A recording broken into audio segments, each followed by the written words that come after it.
Hey, y'all out there. Hope y'all are doing good. Boy, trying to get this shop warmed up. Big thick frost out here this morning. It's warmer outside than it is in here. I don't know what the deal is, but it's like I've insulated all the cold in here last night, but we're getting there. But I was tying some jigs this morning and watching some YouTube and listening to some YouTube, and Bassmaster has posted the pilot issue 1985 of Bassmaster. If you haven't watched this, you need to go watch it. If you like old fishing, well, I don't care if you like old fishing or not, or if you're one of these new guys, you need to go watch it because it is awesome. It's awesome. All these old guys, and oh my goodness, man, they're patches and I love it. I'm thankful to be that guy.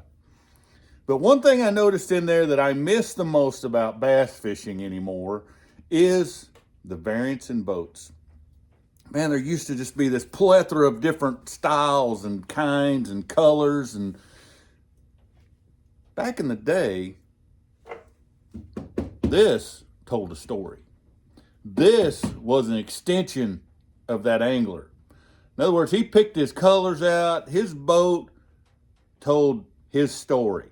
And he wasn't about to cover this up with no wrap or anything like this, because this was who he was. This said something. If it was red and black or yellow or solid white or silver, they each one had this thing, and they designed their boats were around them. So if they were a go fast guy, they might be running a Hydrosport and Allison or something like that. If they were a comfort guy, they might have been running a Ranger. If they were a Texas guy, they probably were running a Skeeter. You could put it all together by looking at the individual. Then you could look at their boat. You could tell what kind of setup they have, how they were, jack plates, what kind of trolling motor they had. Did they have a hand controls? There were quite a few different brands back then. Did they have a foot operated? Did they have a graph on the console, or did they not have a graph at all and only had one RPM gauge in the dash and nothing else? They were ultra simple fishermen. I miss all that because the boat was a part of the angler. Now we've run into a world that is black and white and gray. Just get a boat that's black and white and gray and put a wrap over it and look just like the other 132 guys that are fishing, and we'll all blend in together. We all look the same. We wear the same kind of shirt, just got different things scribbled on it that nobody can read. And a boat that's got a wrap on it that nobody can understand. And just, I don't know, it just doesn't make any sense to me.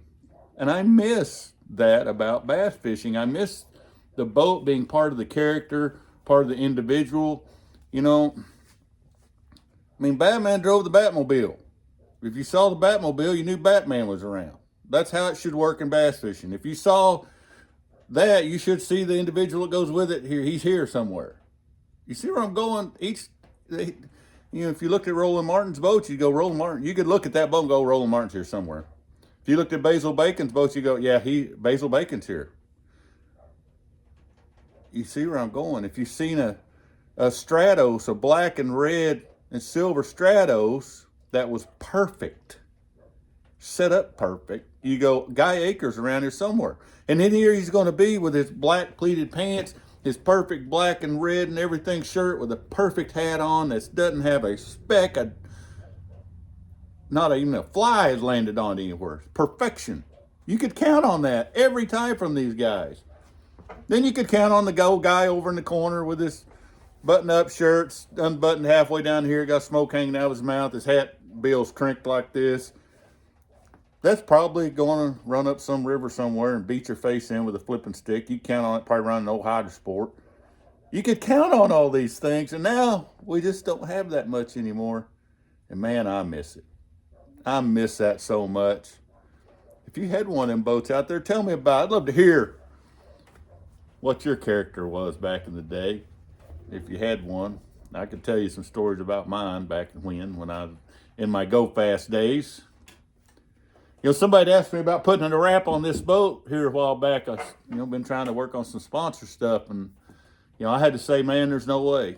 I just can't do it. There's no way I can cover this up. This boat tells a story about me, my life, my dad, my Hewlin, all of us. It tells a story about who I am right now in the fishing world, and there's no way I can cover that up. And it's not worth any money for me to cover it up. Though I need the money to fish on, it wouldn't be worth it to me. Think on that one a little bit. Boy, I miss that. Again, if you haven't watched that, go to Bassmaster. I love them folks at Bassmaster. They've been so good to me. And go there, watch that video, give them a thumbs up.